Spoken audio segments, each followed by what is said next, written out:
독자와 더불어 성장하는 바람의 아이들입니다. 네, 안녕하셨어요.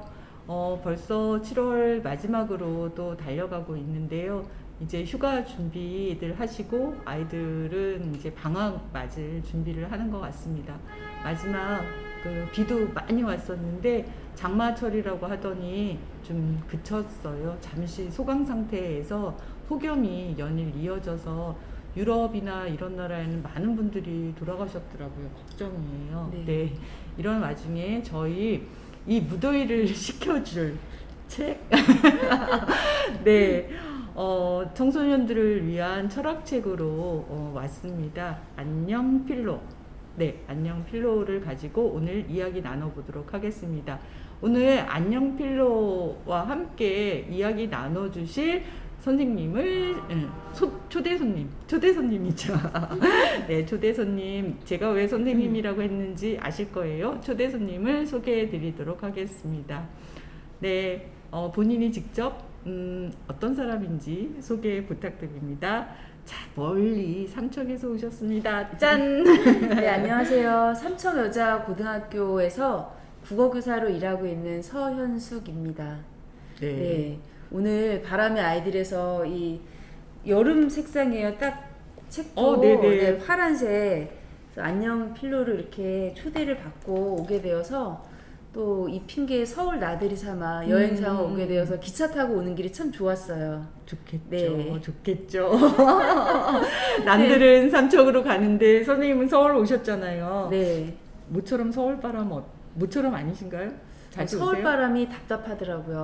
삼척은 해가 이렇게 떠도 음. 바닷가에서 그런지 늘 시원한 바람이 불거든요. 아. 근데 여기 아까 오후에 왔을 때는 진짜 차에서 딱 내리니까 숨이 턱 막히는 네, 느낌이 들어서 네. 네, 오자마자 삼척을 좀 그리워하게 되었습니다. 네. 다시금 이 더위와 함께 막 코로나가 극성이어서 저희가 마스크 안 벗고 방역 지침 따라서 이렇게 인스타 라방을 찍을 텐데요. 아, 답답하셔도 어쩌죠? 모처럼 서울 오셨는데 답답하셔도 마스크 계속 쓰고 이렇게 촬영하도록 하겠습니다. 네, 선생님과 함께 제가 아까 말씀드렸던 것처럼 철학책 한번 이야기를 나눠볼 텐데요. 참 철학이 필요한 시기, 청소년 시기다라고 다들 하는데 그 시기에 정말 생각할 거리들이 많은 그 시기에 생각하나요? 생각할까요? 생각할 시간을 주나요? 뭐 이런 것들이 막 고민이 되는 그런 책이었습니다. 자, 우리 서영수 선생님, 여러 청소년들을 만났고 청소년들과 선생님, 서영수 선생님 하면 네, 아이들과 책 이야기 나누는 독서 동아리로 굉장히 유명하신 거 아시죠? 네, 별로 안 유명한데 지금 막 이 순간 유명해지려고 아니에요, 하는 것 아니에요. 같아요. 네, 다 아실 거예요. 그리고 선생님 또 나름대로 그 중에서도 좀 상황이 다른 친구들을 만났던 이야기가 네, 지금 벌써 5세 찍으셨다고. 네, 살짝 소년을, SNS 보니까. 네, 소년을 읽다. 네. 네, 많은 분들이 네, 저도 좋은 마음을 읽었어요. 실어주셔서 네. 정말요? 부끄럽습니다. 아닙니다. 네. 눈물 철철 흘리면서 가슴 쫄깃하게 네. 생각하면서 읽었습니다. 감사합니다. 네, 그래서 이런 이제 철학 책을 모처럼 바람의 아이들에서 내면서 꼭 내고 싶었던 책이지 않을까라는 생각이 들었어요. 그래서 선생님으로부터 듣는 안녕 필로 과연 어떤 책이고 우리가 어떻게 만나면 좋을지 낱낱이 해보여 보도록 하겠습니다. 선생님, 네. 안녕 필로는 어떤 책이에요? 네, 저도 어떤 책인지 궁금해하면서 근데 표지가 일단 굉장히 예쁘더라고요. 근데 읽어보니까 일단은 철학책이에요. 근데 우리나라 청소년들이 철학책을 그렇게 즐겨 읽는 편은 아니기 때문에 그렇죠. 일단 철학책이라 그러면 일단은 되게 어렵겠는데 내가 못 읽을 것 같은데 라는 생각을 하게 될 것 같아요. 근데 이 책은 제가 읽어보니까 다른 철학책하고 좀 다르더라고요. 그러니까 우리가 삶을 살아가면서 좀 필요한 가치들 그런 거를 한 100개 정도로 네. 나눠서 네. 설명을 하고 있고 그리고 어려운 설명이 아니라 굉장히 좀 명료하면서도 친절하게 설명을 하고 있어서 청소년들도 굉장히 이해하기 쉬운 책이에요. 네. 저도 단숨에 읽고 하나하나 처음에 이 책이 딱 나왔을 때는 여기 순서에 차례 이렇게 보시는 것처럼 100개의 이렇게 그 정의들이 개념들이 선생님 이거 낱말이라고 해야 되나 개념이라고 해야 될까요? 네.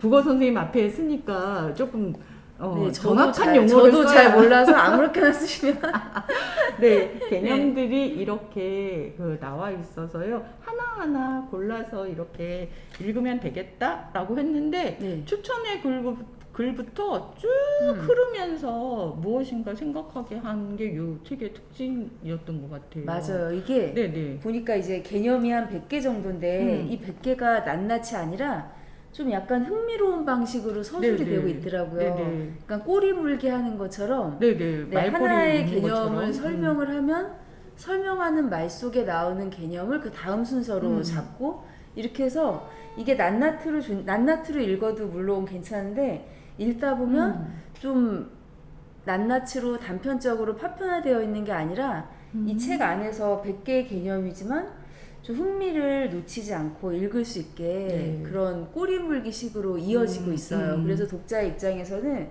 어떤 스토리가 있는 그런 이야기 책은 아니지만 집중해서 좀 흥미를 계속 붙잡고 읽을 수 있는 네. 그런 개성이 있더라고요. 네. 네. 보실 분들을 위해서 특히 청소년들을 위해서 그러니까 이제부터 철학한다라고 하면 뭔가 소크라테스부터 나올 것 같은데 소크라테스가 나오기는 합니다. 그쵸? 네. 네, 나와요. 네, 철학하다 보니까 소크라테스 너 자신을 알라처럼 생각하라. 네.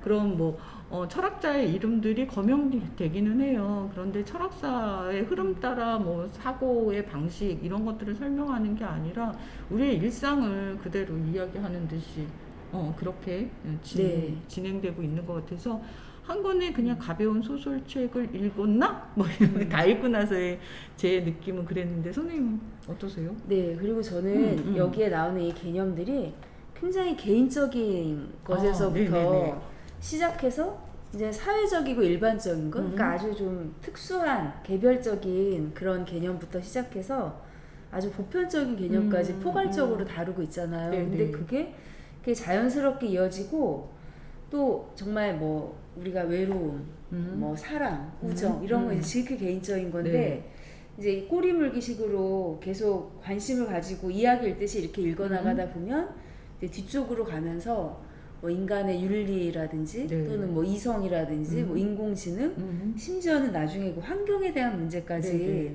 그래서 이 책이 분량은 그렇게 방대하진 않지만 이 책이 품어주는 품이 넓구나라는 생각이 들었어요. 그래도 철학 내가 읽을 수 있을까? 막 이러는데 제가 잠깐 그 바람의 아이들 SNS를 보니까 초등학생들이 이것을 함께 읽고 막 작성한 글들도 있고 그러더라고요. 한번 여러분들도 이렇게 그 어린 친구들도 보고 자기 개념을 잡아가는 것들이 나와 있으니까 언제부터 누가 읽으면 좋을까 이렇게 생각하실 때는 일단 한번 보시라. 그래서 일단 여기 그 앞에 표지 아까 선생님 바다 비유하셨는데 시원한 여름에 나와서 바닷속에 이렇게 지금 푹 잠겨 있는 것 같은데요? 네, 여름용이에요. 여름용. 예. 그러네요. 바닷속에 들어가서 이렇게 얼굴만 내놓고 배영하고 있는 자세인데요. 역시 삼척 그 바다를 보시더니 네, 제가 늘 바다를 봐왔기 때문에 이 정도 연상은 그러시구나. 저는 도시에 살다 보니까 반짝반짝한 도시의 불빛이라고 어머 이거 뭐 도시와 농촌의 차이, 도시와 네. 어촌의 차이인가요?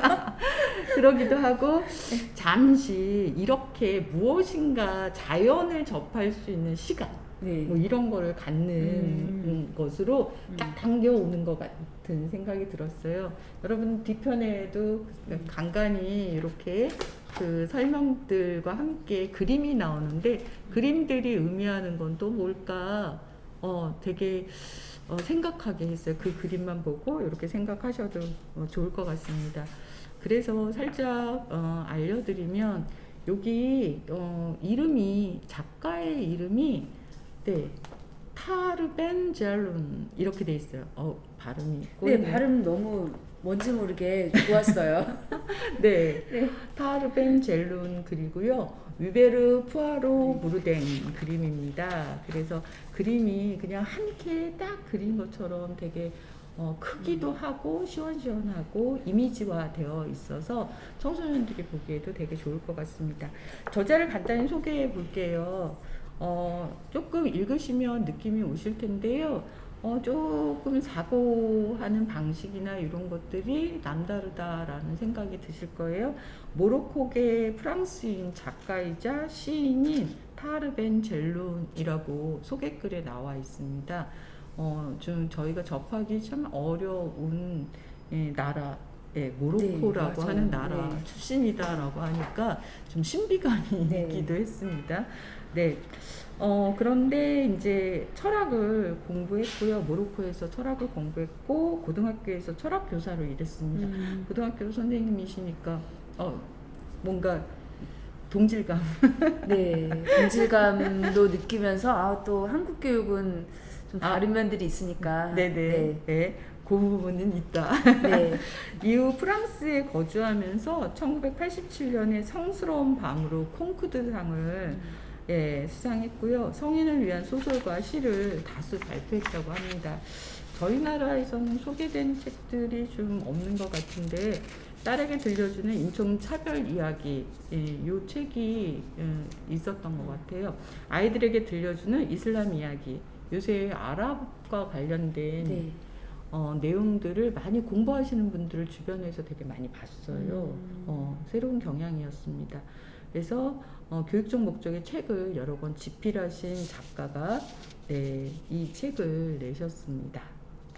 그래서 조금 더 독특하고 편안하게 보실 수 있고요. 특히 프랑스에서 이렇게 철학을 가르쳤던 거기 때문에 프랑스 고등학교는 그 집필 시험들 본다는 얘기 많이 들으셨을 거예요. 그리고 고등학교 과정에서는 그 철학을 해서 자기의 논거를 가져가는 것들을 굉장히 중요하게 생각한다는 네. 얘기들이 있죠. 네. 네. 그리고 자. 이 책에 보니까 저자가 네. 그 앞부분에 그런 말을 썼더라고요. 그러니까 이 코로나 바이러스 때문에 이제 전 세계적으로 지구에 있는 사람들이 제대로 된 어떤 소통을 못하고 살았잖아요. 교류가 없이 집안에 좀 갇혀 있다시피 한 시간이 굉장히 길었는데 이 작가님이 보니까 집 안에서 주로 언론 매체를 통해서 사람들이 바깥 세상의 소식을 접하는데 너무 거짓된 정보도 접하게 되고 가짜 뉴스도 그쵸. 접하게 되는 거예요. 그래서 근데 이게 가짜 뉴스인지 거짓된 정보인지 이거를 제대로 알려면 사람이 주체적으로 판단하고 생각하는 의식이 있어야겠구나. 그러니까 그게 우리가 얘기하는 어떤 주체적인 의식이고 비판 정신이잖아요. 네네네. 근데 이게 굉장히 필요하겠구나. 특히 이제 지금 자라나는 청소년들에게는 이런 면이 있어야지만 이 아이들이 현명하게 이 세상을 살아갈 수 있고 또 아름답게 이 세상을 아름다운 존재로 살아갈 수 있지 않을까. 그래서 이 책을 쓰셨대요. 네, 그래서 네.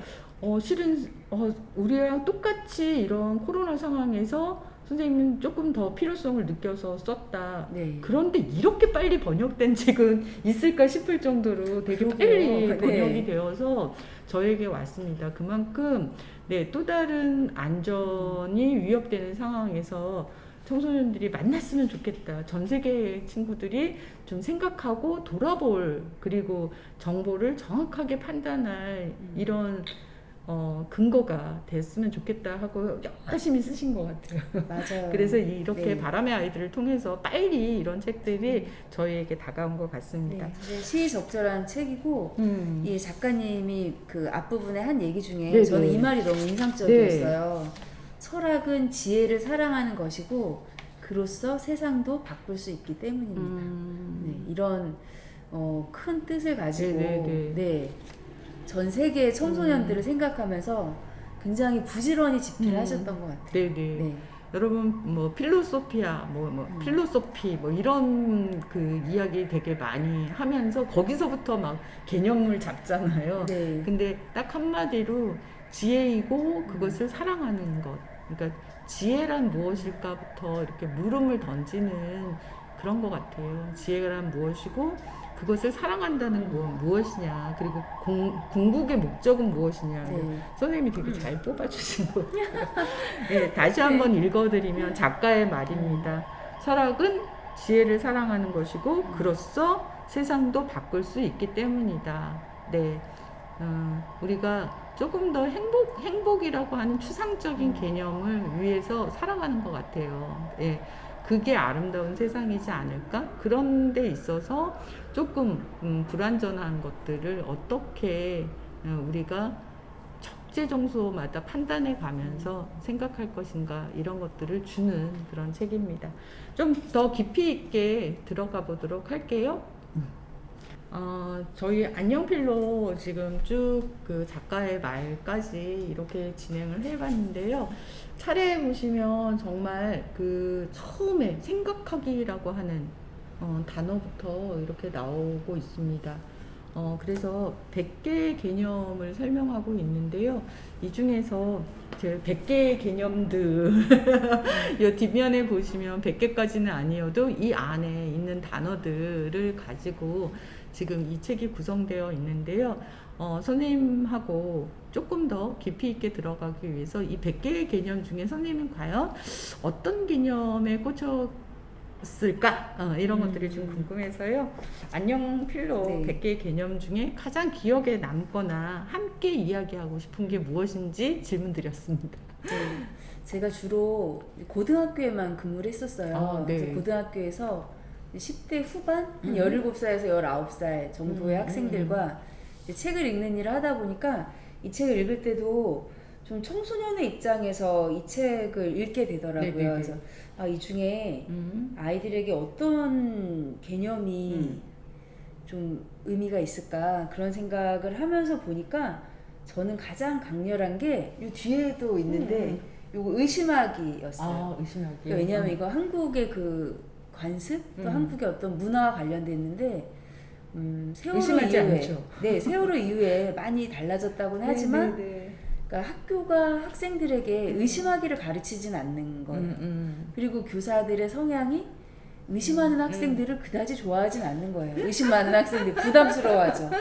그러니까 학교에서는 지금도 여전히 정말 솔직히 굉장히 말 잘 듣고 순응하고 순종하는 그런 학생들을 착하다, 뭐 예쁘다 이렇게 하지 수시로 여기저기 의심한다는 거 막 물음표를 던지는 거잖아요. 뭐 학교가 진짜 이거 우리 위해서 이러는 거야? 뭐 점심 왜 몇 시에 왜 먹어야 돼? 막 이런 여기저기 막 물음표를 던지고 다니는 학생들을 부담스러워하죠. 네. 그래서 저는 이 의심하기라는 이 개념을 한국의 학생들에게 선물하고 싶었어요. 네. 의심하기 한번 띄워볼까요? 네네. 의심하기입니다. 한국의 청소년들에게 선물하고 싶은 개념, 의심하기.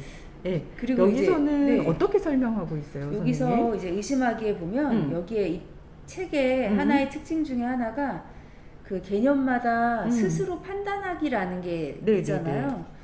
근데 이 스스로 판단하기가 좋더라고요. 그러니까 너무 뭐라 그럴까? 거창하려고 노력하는 질문들이 아니라 되게 솔직하게 생각을 유도하는 질문들도 있고, 또 어떨 때는 저자가 질문이 아니라 권유하는 그런 네, 스스로 네, 판단하기도 네, 네, 있어요. 네. 근데 이 의심하기에서는 이 저자가 어떠한 스스로 판단하기에 어떤 걸 했냐면 내가 의심하는 것들을 쭉 적어보세요. 네. 저는 이게 되게 이상하게 속 시원한 느낌이었어요. 여러분이 의심하는 것들을 쭉 적어보세요. 네. 여러분도 잠깐 한 1분간 시간을 갖고 여러분이 의심하는 것들을 적어보세요. 이런 미션 드리면 좋을 것 같습니다. 네. 이 저자가 하는 얘기 중에 의심은 정신의 자유를 줍니다. 정말 이 말 맞는 말인 것 같아요. 네. 자유. 네. 우리가 의심이라는 말은 모르는 말이 아니고 이미 익숙하게 오랫동안 써온 말인데 이 말이 이렇게 맞습니다. 정신의 자유를 주는 통쾌한 말이었구나 싶어서 저는 의심하기가 제일 마음에 들었어요. 제가 사실 의심이 많은 사람이기도 하고. 그래요? 네. 저는 의심이 별로 없는 사람이에요. 아, 이게 의심이 어떤 식으로 표현이 되냐면 불평불만식으로 표현이 되거든요. 일상생활에서. 네네. 네. 그래서 여기도 보면 네. 의심하기 딱 하고 원래 조금 개념을 잡아주는 설명이 네. 짙은 색으로 이렇게 나와 있어요. 거기에 우리는 생각을 할 때 머릿속에 있는 관념들을 휘젓습니다.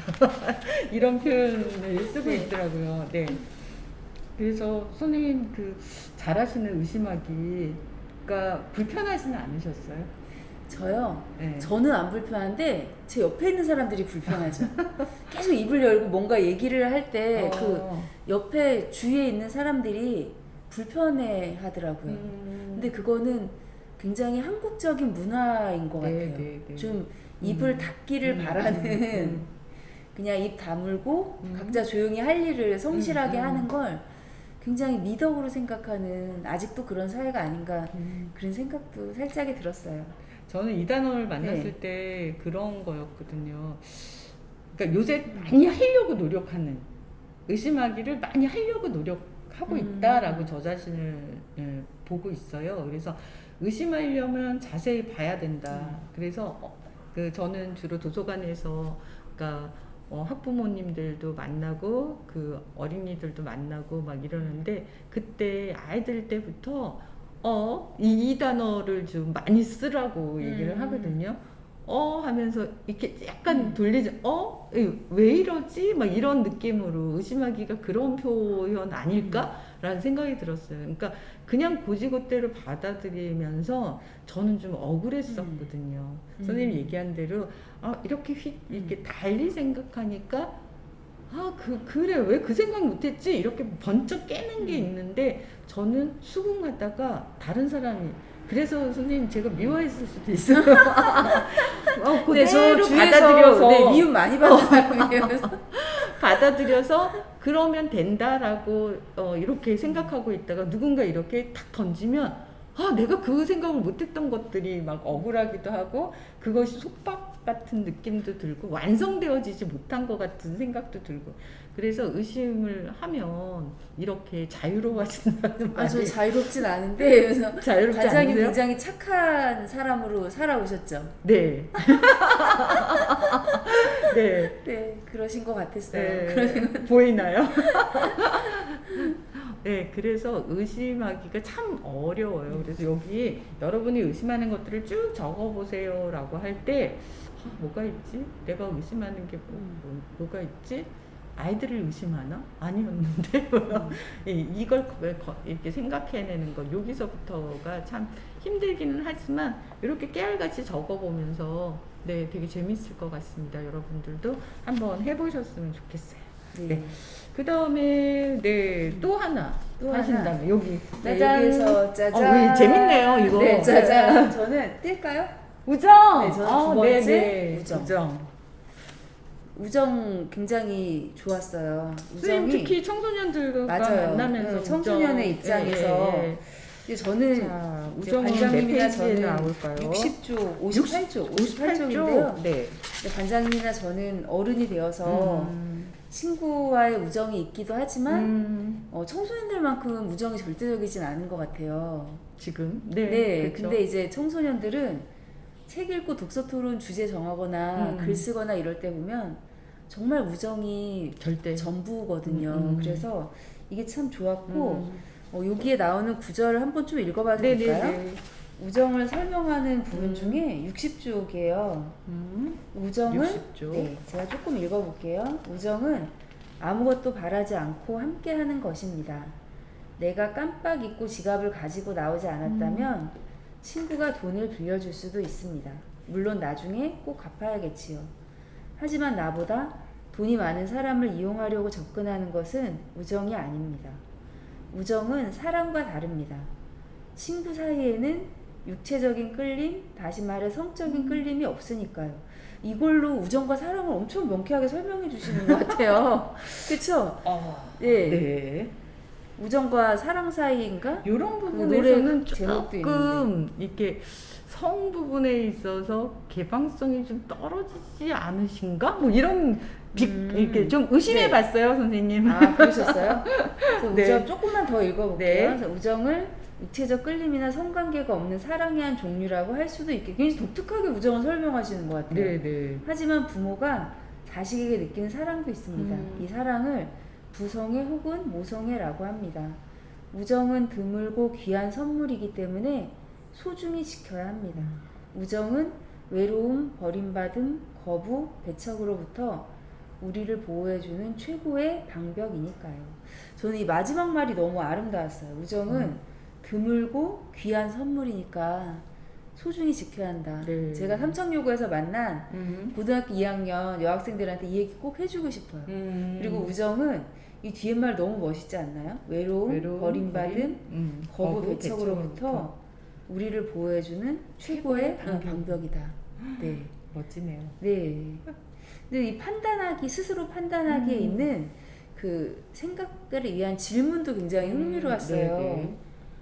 네네. 앞부분엔 설명이 긴데 이제 저자님이 판단하기에 문제로 만든 이 질문의 요지는 뭐냐면 이제 요즘은 SNS 친구도 굉장히 많잖아요. 관장님도 SNS 친구 많으시죠? 네, 선생님하고 저 네. 친구. 패친. 네, 패친.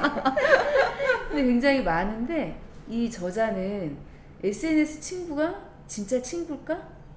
이러면서 만약에 이사를 하게 됐다고 도와달라고 할 때 SNS 친구가 몇 명이나 과연 올까? 뭐 주말을 나와 함께 보내면서 놀자고 할 때 진짜 와줄 것 같은 친구가 누가 있을까? 네. 그러면서 이제 이 저자는 SNS의 친구에 좀 그거는 진정한 친구가 아니야. 너를 위해서 현실에서 SNS 친구 해줄 수 있는 거는 사실 거의 없어 라는 이제 입장인데 저는 이 질문에 청소년들은 할 말이 진짜 많을 것 같아요. 네네네. 네. 그럴 것 같네요. 네, 그래서 정말 아닌데요? 의심하는 네, 거죠. 네. 생각이 폭발할 것 같은 네, 질문일 것 같아요. 한번 네. 붙여서 결과를 네. 나중에 알려주세요. 한번 네. 이 이야기 네. SNS 친구는 진정한 친구인가요? 식당 같은데 이렇게 붙여놓고 친구들한테 네, 막 네. 포스트잇으로 답받으면 너무 재밌을 것 같아요. 재밌을 것 같아요. 네, 어떤 대답이 나올까 생각이 듭니다. 관장님 생각은 어떠세요? 저는 SNS를 두 가지 방식이잖아요. 그러니까 낯선 사람은 이렇게 관계 맺기를 좀 안 하는 스타일이에요. 그래도 한 번이라도 보고 또 어떤 관계로 알게 됐다든가 이럴 때 패친을 신청하기 때문에 저는 아직 5,000명 뭐 이렇게 안 되어 있어서 패친, 그러니까 어떤 SNS를 할 때 그런 느낌은 되게 좋았거든요. 이들을 만나지 않아도 일상들이 이렇게 나누어지는 거. 그래서 선생님하고 저는 실은 처음 뵀어요. 이 자리에서. 맞아요. 처음 뵀는데 네. 선생님 어제 뭐 드셨는지 보셨어요? 네, 봤습니다. 된장찌개 먹고 보셨어요? 아니 그거보다 생선. 아, 생선. 삼척, 네. 삼척에는 그 호프집에도 생선구이. 서대를 줍니다. 뭐 네. 이런 거. 그런 일상을, 이 선생님은 이런 것들에 되게 재미를 느끼시는구나. 선생님 오늘은 조금 외로우신 것 같으네. 이렇게 문맥에서 그런 것들을 느끼는 것처럼 누구도 야, 그만 좀 돌아다녀라. 막 저는 이제 어디를 간 거를 일기처럼 그렇게 쓰다 보니까 맨날 돌아다니는 것 같은 거예요. 그런 것들 이야기해 줄 때, 나이 들수록 청소년들은 정말 붙어 있고 그 친구와 모든 걸 일상을 나누지만 살아가면서 우정을 나눈다는 게 살짝 맞아요. 거리두기가 되었을 때 찐우정이 되는 것 같은 느낌도 들었거든요. 그래서 요거는 나이별로 우정이란 이런 이야기를 네. 나눠봐도 진정한 좋겠다. 친구란 나이대별로 네네. 10대가 생각하는 진정한 친구란 20대 진정한 친구란 네. 되게 재밌는 답이 나올 것 네네. 같아요. 그래서 예를 들어 10대 그 우정은 평생 갈 것 같잖아요. 평생 가는 친구도 있어요. 그쵸? 예, 요새 뭐 막 이러면서 우정을 가시하는 그런 드라마 내용도 있는데 쭉 가기도 하지만 제 입장에서 보면 그 친구들은 다 뿔뿔이 흩어져 가지고 지금 그리워만 하지 만날 수는 없거든요. 그래서 찐으로 막 상처 같은 데는 동문회 이런 거 진하죠. 그런 것 같아요. 네, 지역사회 소도시에서는 그런 게 더 진한 것 같아요. 소도시여서 굉장히 그 끈끈한 것 같아요. 네네네. 네. 사람들 그래서, 사이의 관계가. 이 책의 되게 장점이 뭐냐면 아까 마지막에 우정의 마지막에 선생님이 정말 좋다라고 하셨던 그 문맥에 외로움이라는 단어가 있거든요. 우정과 외로움이라고 하는 단어가 이렇게 연결이 되는데 그러면 저희가 물 흐르듯이 이렇게 흐른다 생각하는 게 그게 무슨 얘기냐면 외로움이라고 하는 단어가 있더니 그 옆에 외로움에 대한 또 맞아요. 설명이 네, 있는 네. 거예요. 네. 그런 식으로 연결이 돼요. 그러니까 뜬금없이 다른 개념을 잡아서 하는 게 아니라 앞전에 나왔던 이야기, 서로 막 나눴던 이야기들이 또 하나 이렇게 잡혀가지고 외로움은 뭘까요? 한번 생각해 볼까요? 막 이러면서 이야기들이 쭉 나옵니다. 그래서 이 책의 장점이 바로 이런 거이지 않을까라는 생각이 들었습니다.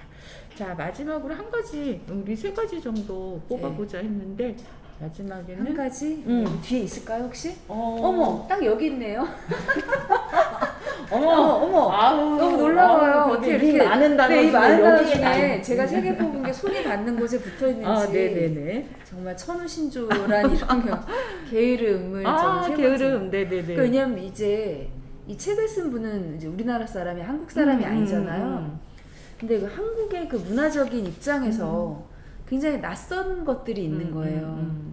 근데 이제 이분이 저자님이 게으름을 얘기한 게 몇 쪽, 199쪽쯤에 199. 뒷부분에 나와요. 이런 거 좋네요. 199쪽. 그리고 아까 이제 관장님도 초등학생들도 이 책을 읽고 이렇게 그 책대화하고 그런 게 SNS에 올라왔다고 했는데 이 책이 한 100가지 개념을 포괄하고 있다 보니까 초등학생의 입장에서 자기 마음에 와닿는 개념들이 있고 또 중고등학생 또 어른의 입장에서 다 달리. 네. 그래서 저는 사실 연령의 구별이 크게 필요 없는 책 같았어요. 그래서 아까 초등학생 말씀하실 때 초등학생들이 이 책 읽을 수 있겠다.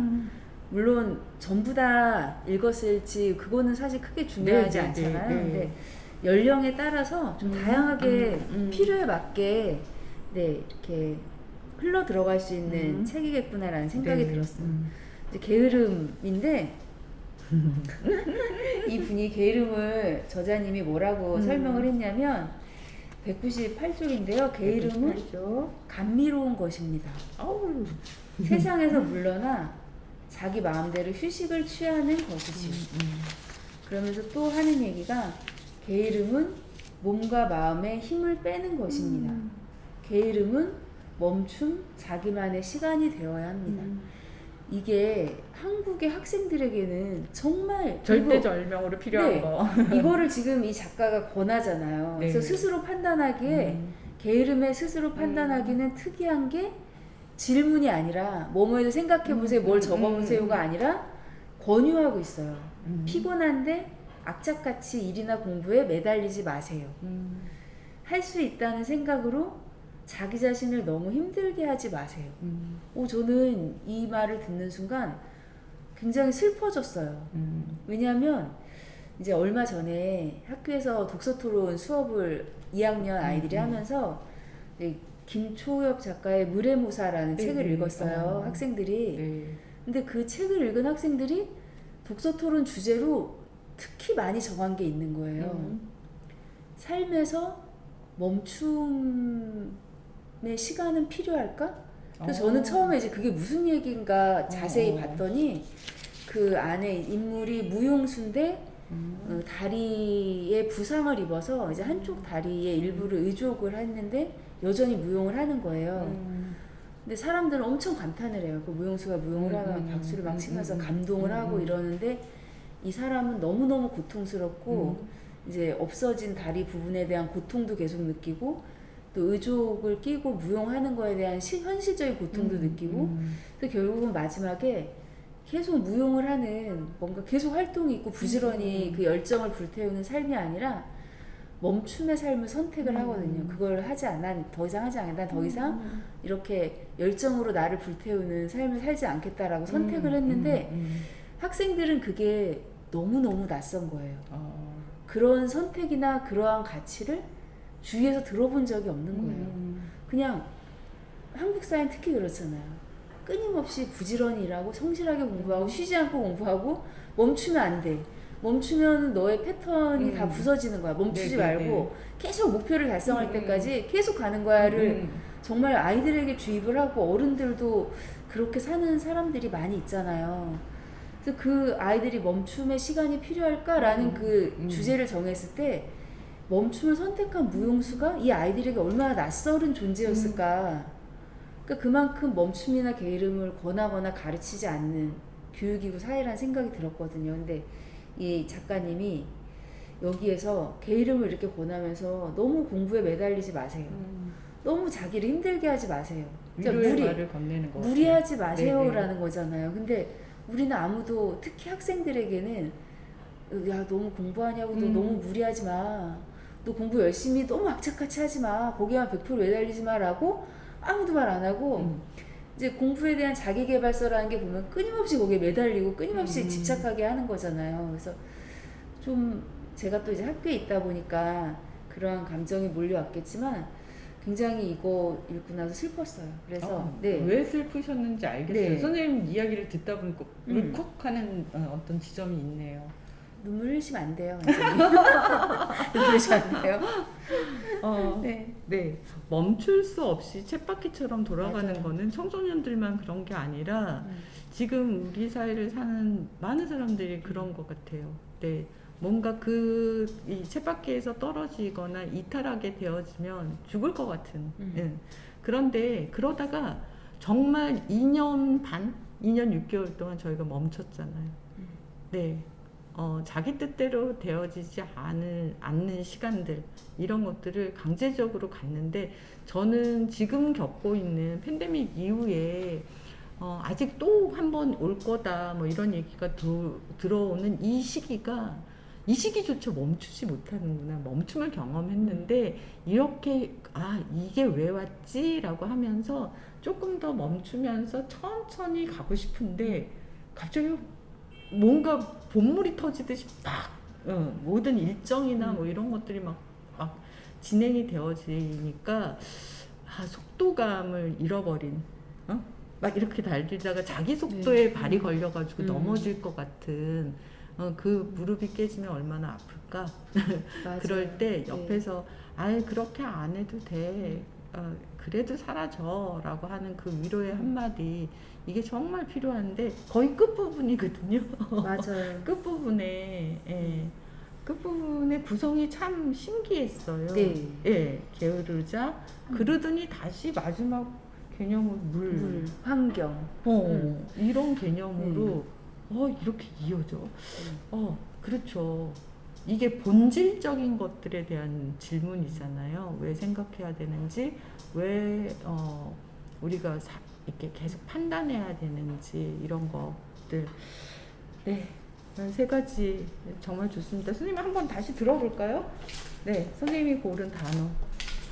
자, 의심해야 되고, 그 의심을 같이 해야 되고, 우정으로. 네, 이렇게 들면 재밌을 것 같아요. 의심하기, 우정, 게으름. 선생님은 안녕 필로를 통해서 이렇게 세 가지가 많은 이야기거리를 던져주셨습니다.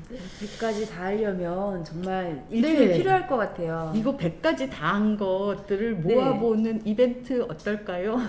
얘기 무궁무진할 것 같아요. 삶의 이야기니까. 자, 여기 있습니다. 그러면서 하나씩 우리 그냥 하나씩 딱 해볼까요? 딱 눈에 들어오는. 아까 사랑 얘기는 좀 했고, 그쵸? 원칙. 자, 선생님 뭐 들어오시는 거 없으세요? 관장님은 하나 고르셨어요? 네. 어떤 거 고르셨어요? 두려움. 두려움? 저는 존엄성. 껴볼까요, 선생님? 제가 껴보고 있습니다. 이런 거 재밌네요. 두려움. 선생님이 사라지셨을 거예요. 네. 그냥 어쩌면 저는 오늘 이제 안녕필로를 다 읽고 나서, 그래, 안녕필로가 저에게 남긴 거는 요 어떤 단어를 가지고 생각해보는, 나만의 개념을 잡아보는 거, 이런 거이지 않을까라는 생각이 들었어요. 자, 제가부터 두려움, 네. 라는 이야기. 여기 두려움이 어디에 나올까 한번 볼까요? 이게 아주 친절해요. 앞쪽에 사례들이 쭉 있으니까. 자, 두려움 어떤 거랑 연결이 될까요? 어머, 잘 안 보여. 네. 그래서 저는 이 책에 이렇게 가나다 순으로 이거를 배열한 거를 저기 인스타나 이런 데 한번 출판사에 올려주면 되게 좋을 것 같아요. 왜냐하면 네. 이게 이야기의 흐름대로 이야기의 찾았습니다. 찾으셨어요? 네. 이야기의 흐름대로 네. 되어 있는데 나중에 역으로 그 개념을 읽은 다음에 찾으려고 할 때 가나다 순으로 되어 있으면 훨씬 찾기가 좋으니까 부록판. 네, 출판사에서 네. 인스타나 이런 데다가 올려주면 필요할 때 좀 이렇게 출력해서 네. 보면 되니까. 네. 네. 찾았습니다. 죄송해요. 미리 찾아놓지 않은 날 것 같은 방송이라는 거 여러분 의심하지 마시고 페이지 128쪽인데요. 두려움은 사람이라면 누구나 느낄 수 있는 정상적인 감정입니다. 이렇게 되어 있어요. 위험이 엄연히 있는데 두려움이 전혀 없다면 그게 더 걱정이겠죠? 살짝 이렇게 설레는 느낌이 조금 더 과하게 표현된 게 저는 두려움이라는 생각이 드는데 두려움은 생각하게 해요. 두려움은 생각하게 한다. 이런 느낌을 여러분에게 전하고 싶은데요. 두렵기 때문에 이것을 따를 수 있는 여러 가지 상황들을 끊임없이 머리를 쓰게 만드는 이런 단어이기도 합니다. 그래서 두려워하지 두려워하지 맙시다. 많은 두려움이 있어요. 경제적인 불안에 대한 두려움, 건강에 대한 두려움, 그리고 앞으로 살 날에 대한 막막함에 대한 두려움. 그렇지만 두려움은 모든 사람들이 또 살아가게 하는 여기 나온 것처럼 정상적인 감정이기 때문에 너무 부담 느끼지 마시고 누리셨으면 좋겠다. 이런 생각이 들어서 두려움을 선택했습니다. 네, 저도 두려움 없이 네. 씩씩하게 여기 살겠습니다. 권위에 대한 두려움 네. 좀 떨쳐버리시고. 네. 정말 필요한 것 같아요. 네. 저는 존엄성을 골랐는데 작가는 이렇게 존엄성을 설명하고 있어요. 인간은 존엄성의 근거에 있지만 역으로 존엄성 역시 인간의 근거에 있습니다. 굉장히 명언 같은 말들 아주 명쾌하게 정리를 잘 해주세요. 여러분이 다른 사람을 멸시하고 자기가 그 사람보다 우월한 것처럼 생각하고 행동한다면 여러분은 그 사람의 존엄성을 침해한 거예요. 그러니까 존엄성이라는 거는 인간의 굉장히 본질적인 바탕을 이루는 거여서 누구도 존엄성을 침해당해서는 안 된다라는 거죠. 그러면서 스스로 판단하기에 엄청나게 날카로운 질문을 던졌어요. 어떤 사람이 직장을 잃고 땡전 한 푼도 없이 길가에 나앉았다. 그러면 이 사람의 존엄성은 떨어진 걸까? 근데 저는 이 질문을 듣는 순간 마음이 약간 흔들렸어요. 아니에요. 그 사람은 여전히 존엄성을 가지고 있어요라고 감히 이렇게 무릎을 탁 치면 올라오는 그것처럼 안 나오고 순간 솔직히 머릿속에서 약간 지진이 온 것 같은 그런 답이 확 갑자기 안 나오는 거예요. 그러니까 우리가 존엄성에 대해서 굉장히 이 말을 쉽게 생각하고 네. 일상에서 우린 존엄한 존재야 뭐 이런 얘기 하지만 그 말을 100% 정말 솔직하게 진짜 정직하게 내가 알고 있고 내가 그렇게 생각하고 있었는지에 스스로 조금 부끄러워지는 그 몇 초였어요. 네네. 네, 근데 네. 오늘 저는 신기하게도 선생님이 이 단어 뽑을지 진짜 몰랐거든요. 그럼 저는 광기 이런 거 뽑을지 아셨나요? 네. 방기, 네. 꿈, 광기. 상상, 뭐 이런 네. 거, 진리, 뭐. 왜 그러냐면 아침에 제가 오늘은 저 도서관 청소 담당이에요. 그래서 아침 일찍 눈 떠지면 그냥 나가거든요. 그래서 뭐 7시도 좋고 8시도 좋고 나가서 청소를 해요. 그런데 청소를 혼자서 막 하다가 갑자기 나는 이 행위에 대해서 존중받고 있나? 그래서 나의 이 행위에 대해서 존엄하다고 생각하는가? 라고 하는 의심을 해본 거예요. 그러니까 어떤 행위를 할 때 그것은 내가 보수를 받기 때문이 아니고 보수를 받지 않아도 존중감이 있을 때 참 사람은 그 일을 성심성의껏 해내는 것 같아요. 맞아요. 네. 네. 그런데 어느 순간 그것이 바닥을 쳤다. 그러니까 예를 들어 인간의 존엄함을 상실했다. 나는 존중받지 못한 것 같다. 막 이런 느낌이 들 때 그 일은 아주 많은 돈을 받는다라고 해도 가치가 되게 떨어질 것 같다라는 생각이 들었어요. 근데 요 사이에 들어서 그러니까 모든 일들이 조금 시장과 같아요. 시장의 논리대로 막 되어지면서 그러니까 돈이 아니라 사회적 가치로 움직였던 일들에 대한 존엄함.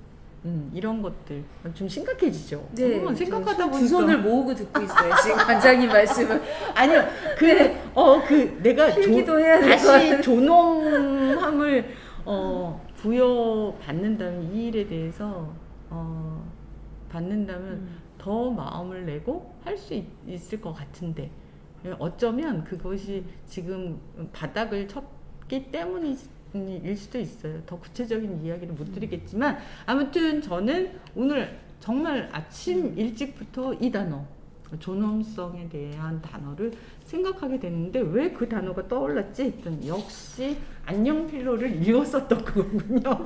저 내면에 이렇게 내면에. 책은 이렇게 어느 날 내가 읽고 다 까먹을 수도 있는데 저 내면에 저장해 뒀다가 이렇게 꺼내 쓰는 것 같습니다. 예. 그래서 여기 보면 가장 제일 먼저 단어가 생각하기였잖아요. 이렇게 자꾸 생각하고 생각할 시간을 주는 것. 그쵸? 게으르라는 건 생각하는 시간을 주는 맞아요. 거예요. 그쵸? 딩글딩 정말 게을러봐야 상상할 수 있다고 얘기하거든요.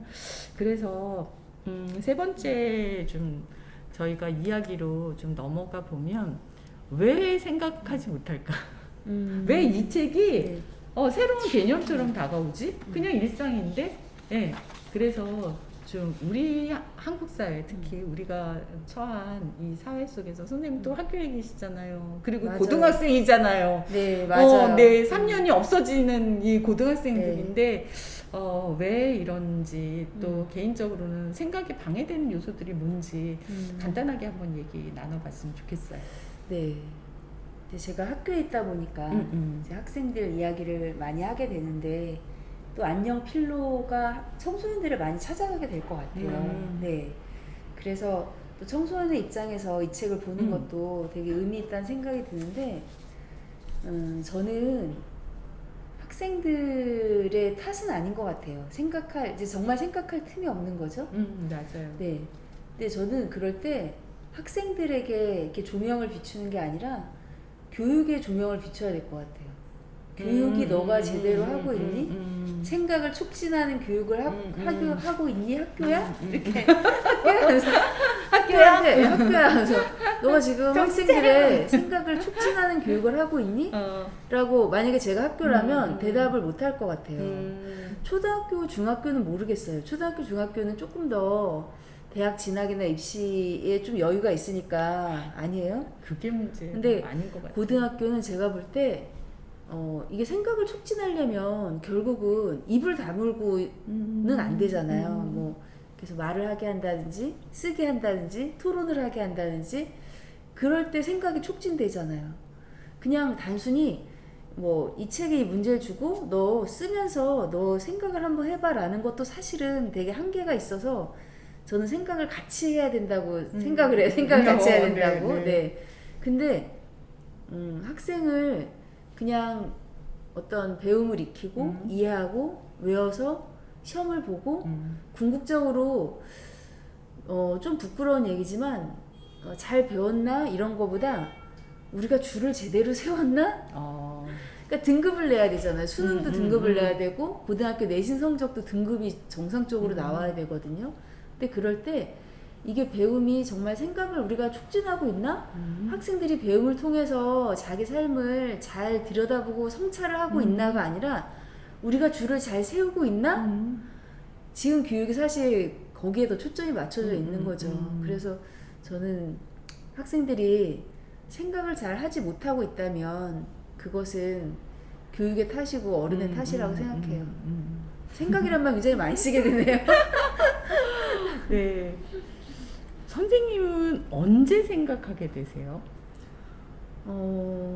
저는 SNS를 보니까 끊임없이 생각하시는 것 같은데요. 그래 저는 근데 멍청이 있을 때가 되게 많은 것 같아요. 네, 멍청하게.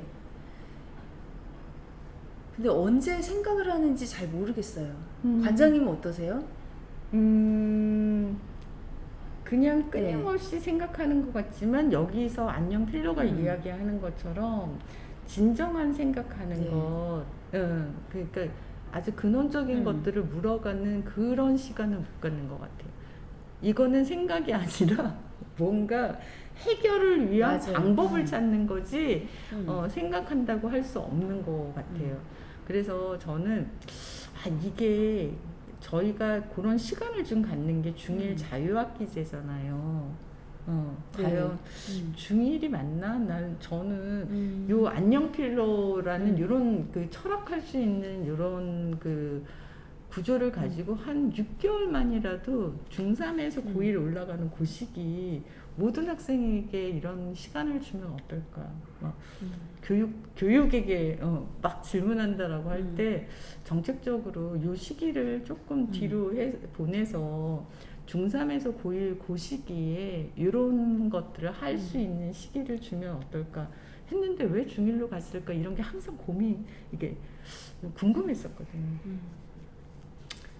그리고 그거 같아요. 근데 정말 그 시기에 아이들에게 개 이름을 주고 시간을 주고 그래서 그 안에서 친구들과 함께 책을 읽고 생각을 하게 해야 되는데 계속 이 아이들을 어떤 그냥 교육의 대상과 학습해야 될 대상으로 여긴다면 아무리 자유학기제를 뭐 1년씩 한다 해도 본질적인 부분의 변화는 또 가져오기가 힘든 거죠. 물론 지금 자유학기제가 긍정적인 역할도 많이 하고 많이 있지만 있죠. 네. 과거에 비하면 맞아요. 되게 여러 가지를 할 수 있는 기회들을 주는 것들은 좋은데 실은 이제 그 다음으로 이어지는 과정이기 때문에 1년이 편하지가 않은 거예요. 맞아요. 네, 1년이 네. 편하지가 않더라고요. 주변에서 보니까.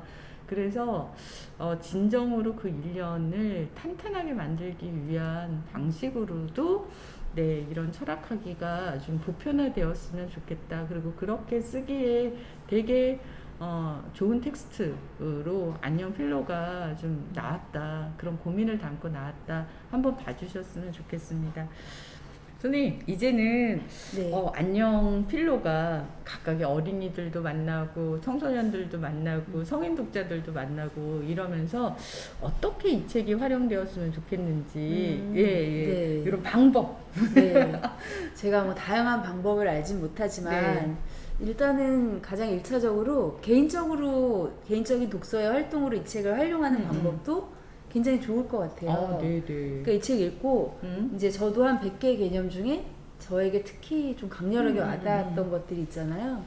근데 그것에 대해서 뭐 SNS나 아니면은 일기에 그것을 소재로 자신의 생각을 적어보는 거. 네, 이것도 굉장히 괜찮을 괜찮을 것 같아요. 생각 일기. 그리고 저는 이 책이 굉장히 빛을 발할 수 있는 거는 함께 생각하기를 했을 때인 것 같아요.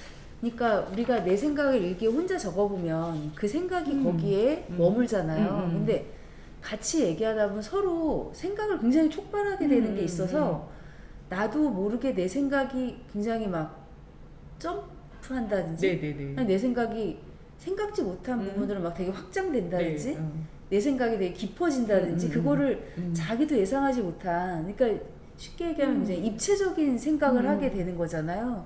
근데 그거는 혼자서 하기보다는 같이 할 때, 그래서 이 책을 읽고, 그러니까 이 책을 가지고 이제 독서 토론을 하는 것도 되게 좋을 것 같아요. 이런 방법으로 관장님하고 저하고 같이 이야기 나눈 것처럼 네. 가장 나한테 강렬한 개념은 무엇이고 왜 그게 나한테 와 닿았는지 그것만으로도 일단은 훌륭한 독서 토론이 될 것 같아요. 네, 네. 네. 갑자기 선생님 네. 이야기 들으면서 막 떠오른 거는 그러니까 100일이 걸리는 거죠. 100개의 개념. 매일 하나씩 이렇게 네. 붙여놓고 그 단어만 한 1분 묵상하듯이 괜찮을 보다가. 것 같아요. 그쵸? 네, 어. 딱 하고 아 정말 아름다움이라는 뭘까? 라는 어, 걸 어. 한번 떠올리는 계속, 것만으로도 그렇죠. 네 생각이 네. 될 것 같아요. 네. 그런 방법들 괜찮습니다. 네. 또 혹시 다른 방법이 있을까요? 제가 이제 국어 시간에 독서 토론 수업을 매 학기 하거든요. 근데 이제 저는 독서 토론 수업을 하고 이제 학생들이 글도 쓰지만 그 모둠이 같은 책을 읽고 독서 토론 질문을 한 모둠에서 한 4개씩 정하는 그 네, 과정이 있어요. 네, 근데 그럴 때 학생들이 책에서 네.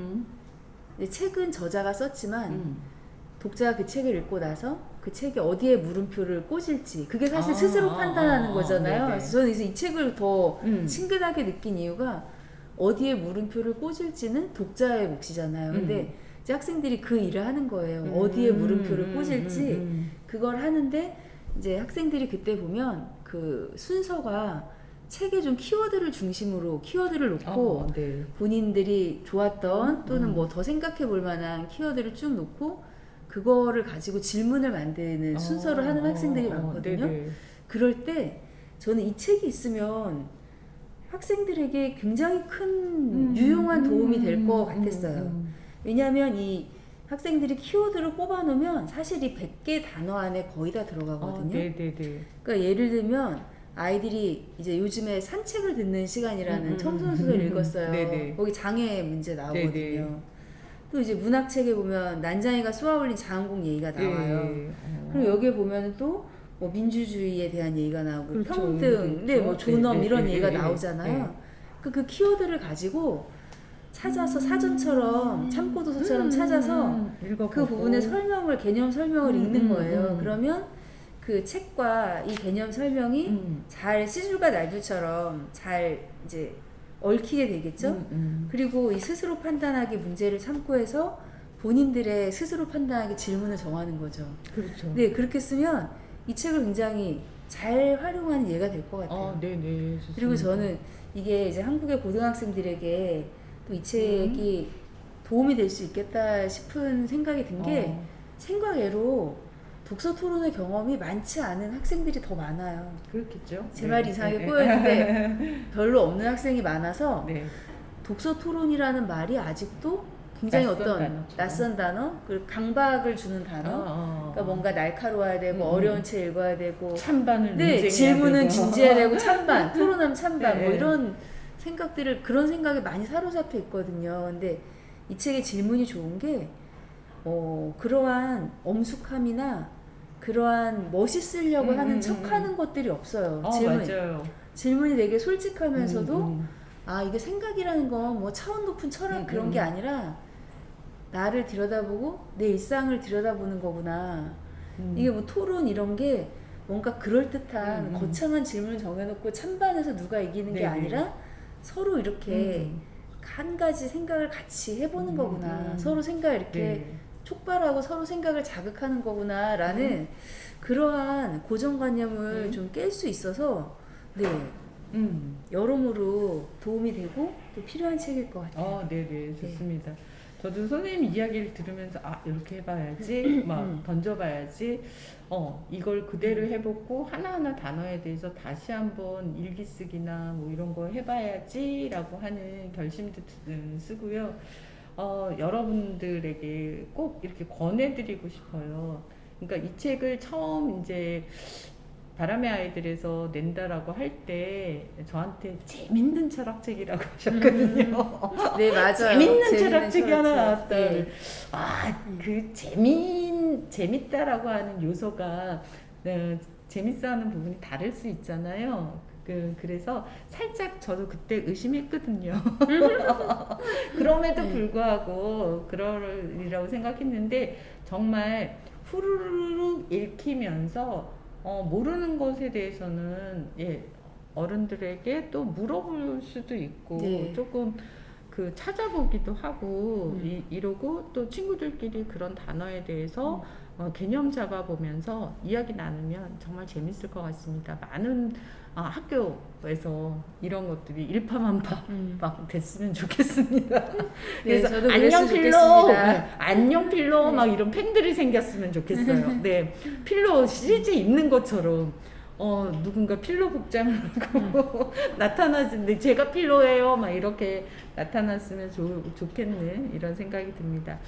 다소 이 책조차도 조금 여러분들이 이렇게 의심해 볼 수도 있고요, 생각해 보실 수도 있고 또 이 철학자와 다른 생각을 할 수도 있다라는 생각이 듭니다. 그래서 잘 곱씹어 보시는 그런 책이 됐으면 좋겠고요. 모처럼 저희에게 생각할 시간과 게으를 시간과 또 두려움을 떨칠 시간을 준 이런 안녕 필로에게 감사함을 전하면서요. 선생님 혹시 마지막 네. 남기고 싶은 한마디?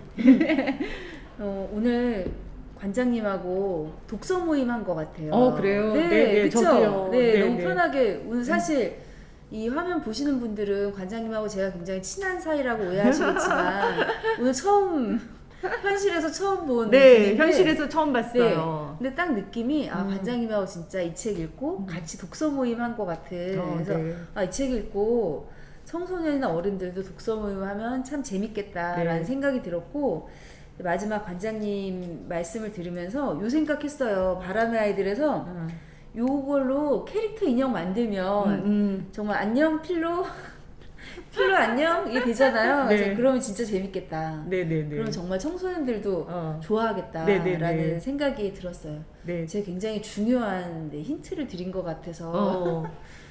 청소년들에게 이렇게 팔로우가 될 수 있는 네.